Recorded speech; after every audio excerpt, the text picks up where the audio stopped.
Assalamualaikum warahmatullahi wabarakatuh. Nama saya Nur Farahin binti Ahmad.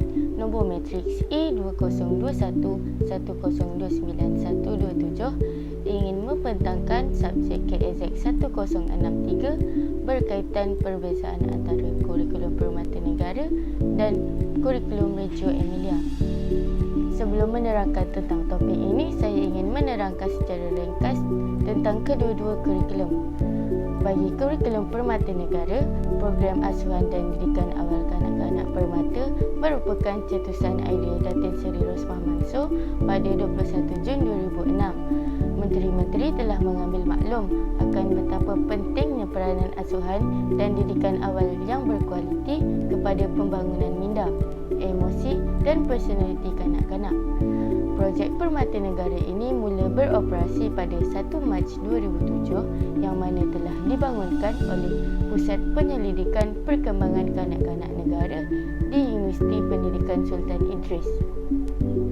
Bagi kurikulum Reggio Emilia pula, kurikulum ini diciptakan oleh Loris Malaguzzi dan para orang tua di daerah sekitar Reggio Emilia di Itali setelah Perang Dunia Kedua. Waktu itu, jumlah pekerja mereka berkurang akibat perang. Para wanita terpaksa menjadi pekerja di kilang-kilang dan industri lain. Model pembelajaran Reggio Emilia merupakan sebuah model pembelajaran yang mengarah kepada kepentingan dari anak itu sendiri. Model pembelajaran ini menerapkan pembelajaran projek yang merupakan pengajian yang lebih mendalam mengenai topik atau konsep yang sangat penting bagi kanak-kanak. Perbezaan yang pertama ialah perbezaan dari segi matlamat. Matlamat bagi kurikulum Permata Negara ialah menerapkan nilai-nilai murni supaya kanak-kanak dapat menghayati dan mengamalkannya sejak kecil. Kurikulum ini menekankan kepada kanak-kanak yang berumur 0 hingga 4 tahun. Bagi kurikulum Reggio Emilia pula ialah mengajar kanak-kanak bagaimana menggunakan bahasa-bahasa simbolik, misalnya melukis, mengukir dan drama dalam aktiviti seharian. Kurikulum ini pula menekankan kepada kanak-kanak yang berumur 0 hingga 6 tahun. Matlamat yang kedua pula ialah dari segi falsafah. Falsafah bagi kurikulum Permata Negara ialah memperkembangkan potensi individu secara menyeluruh dan bersepadu untuk mewujudkan insan yang seimbang dan harmonis dari segi intelek, rohani, emosi dan jasmani berdasarkan kepercayaan dan kepatuhan kepada Tuhan. Bagi kurikulum Reggio Emilia pula, falsafahnya ialah kanak-kanak mesti dilayan sebagai individu yang cekap, berakal, ingin tahu, imajinatif, inventif dan mempunyai keinginan untuk berinteraksi dan berkomunikasi dengan orang lain. Perbezaan yang ketiga ialah dari segi prinsip. Prinsip bagi kurikulum Permata ialah setiap kanak-kanak mempunyai potensi yang unik dan perlu dihormati, dikembangkan dan dikaji.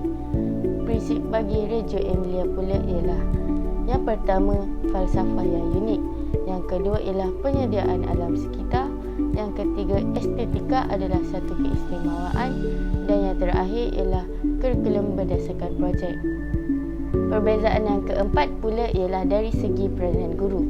Peranan guru dalam kurikulum Permata Negara ialah guru menunjukkan cara aktiviti dan bukannya membantu kanak-kanak dalam melakukan aktiviti tersebut.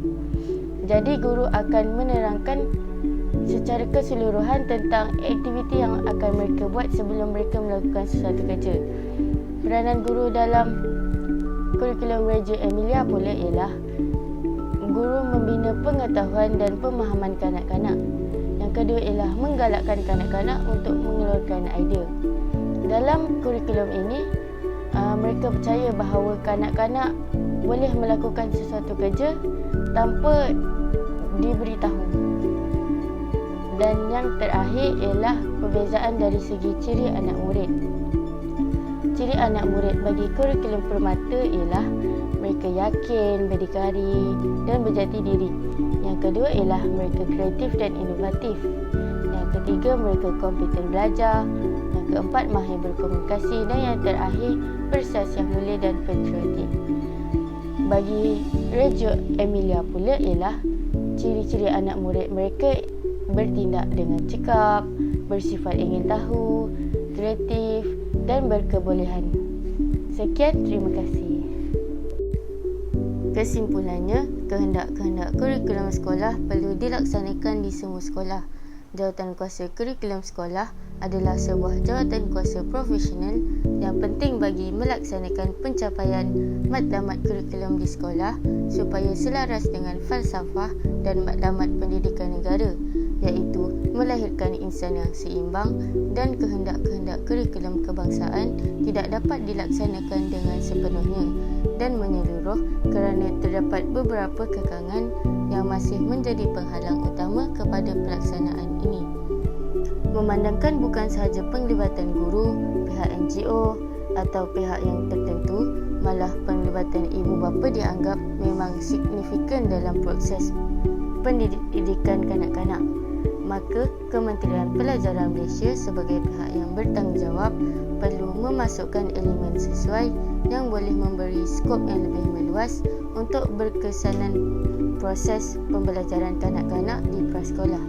Oleh itu, kerjasama pelbagai pihak amat diperlukan bagi mengatasi kekangan-kekangan yang timbul, harmonis dari segi intelek, rohani, jasmani dan sebagainya.